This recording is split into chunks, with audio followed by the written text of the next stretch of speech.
Welcome back to the Angry Man Podcast with Jason and Greg. Jay, we got a topic that you and I need to jump into, and I think we got to be careful in the way that we articulate this, but it's a topic that nonetheless we have to cover. But before we jump into this topic, I want to welcome those of you who are new to the channel. This is the Angry Man Podcast, AM Sports Media, where we're always dropping boxing related content, whether it's fight breakdowns, commentary, or documentaries. As a matter of fact, Jay, I'm working on a documentary right now that I suspect will drop in a couple of weeks, probably. Yeah, probably directly after September 13th. But anyway, you guys make sure you become subscribers. And if you are already subscribers or are regular patrons of the channel, make sure you smash the like button or the dislike button if you don't like the content, but make sure that you are engaging. Now, Jay, this is one that we got to be careful about because, you know, some of these things I think could be circumstantial evidence and not necessarily reflective of an actual crime, if you will. But there's been a number of situations here recently with Jaron Ennis that has some fans feeling like he's ducking the top competition. Brian Norman Sr. just recently went to, I believe it was Mill City, where he made these comments and basically slammed Jaron Ennis for not facing the top competition and how his son is getting ready to fight Devin Haney. Now, there's been a number of things that have occurred, and some fans can go all the way back to Terrence Crawford, and they'll say that he avoided a fight with Terrence Crawford because of BLK Prime. I call BS on that because I don't think BLK Prime ever had the resources to actually make that fight. But then you can also go back to Turkey Al-Sheikh and the fact that Turkey Al-Sheikh mentioned that he would like to see Jaron Ennis in the ring with Terrence Crawford. And instead of moving up to 154, he elected to stay at 147. I don't begrudge him for that because he wanted to become undisputed. Understand. But it seemed to be, I'm going to 54 and then later, I'm not going to go to 54. So those are the types of things people are talking about. Then you think about Teofimo, that fight didn't happen. Brian Norman, that fight didn't happen. And then most recently, Devin Haney is on record stating that he wanted him to fight at 152.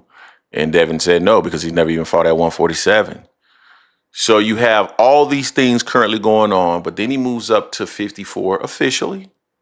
And he needs to tune up first instead of fighting Virgil Ortiz, which it seemed like there were some discussions around, a Virgil Ortiz fight that could have happened that didn't. So Yeah. when you look at all these different factors, I personally think this is just circumstantial evidence. These things are coincidence. I don't think he ducked Brian Norman Jr., just like I don't think Brian Norman Jr. ducked him. I just think it was circumstances in terms of business that the fight didn't happen. I don't know what happened with Teofimo. Devin, the weight situation, not exactly sure what's going on with Virgil Ortiz. But Boots has been described as the boogeyman of 147 pounds. And it seems like there have been some opportunities for him that have not taken place. I don't think it's necessarily his fault. But when these things happen, people will start having these conversations and dialogue that you're not necessarily taking on the best competition, Jay. So what's your thoughts on that? Like, do you see it as circumstantial evidence, or do you truly feel like where there's smoke, there's fire, and maybe Jaron Ennis is not as inclined to take on the best competition in and around his weight class? I mean, it's a little bit of some of everything, honestly. But the biggest Hmm. thing, I don't think Boots is ducking anyone. Teofimo was called out everybody. I think he called you out 2 weeks ago. Yeah, he So did. he's calling everybody out, So I don't take that in a big deal. To me, I didn't want to see that fight anyway. Virgil, it was some interesting things back and forth on that, especially recently because we know Boots is now at 154.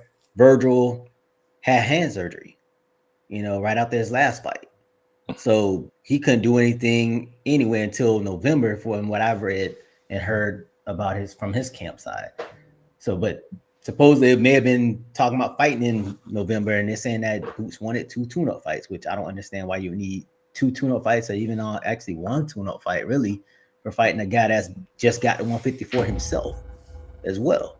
The whole Devin thing, to me, that's a nothing burger because Boots has already pretty much said that he couldn't. It was tough for him to make 147, which is why he wanted 154. So he was trying to give Devin a Can option at can I add a 152. can I add a caveat? Sure. I'm pretty sure that the fight before, I'm pretty sure the fight before the, I think it was a Chukazian rematch, he said he was making the weight easily. It was no issue for him to make the weight. And then after Everybody the, says that. I hear you, but those are the, I Keisha hear said that, that. yeah, but those are the things that people say that make it challenging because people connect those dots. Go ahead.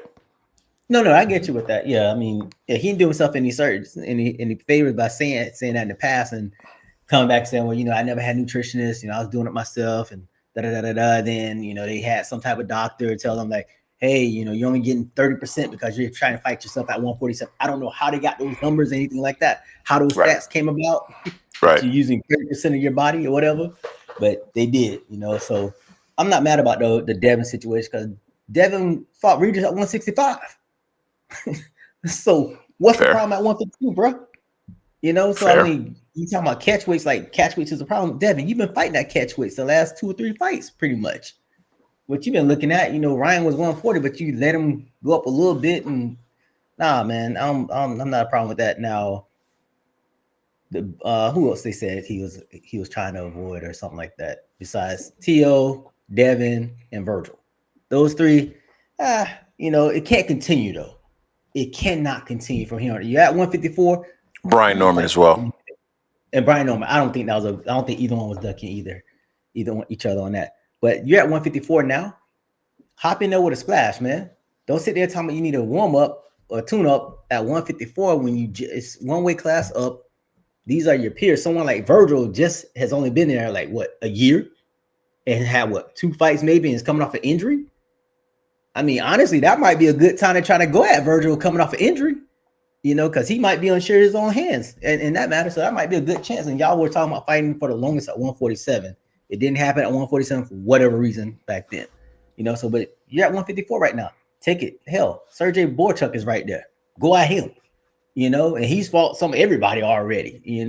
So I mean, you got to fight somebody now at 154. I don't think you need a tune at 154. Honestly, I really don't.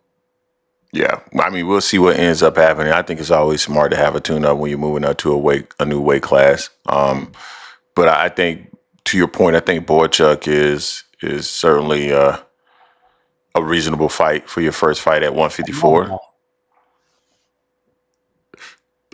Yeah, let Terrence Crawford fans tell it that he's one of the best to ever do it.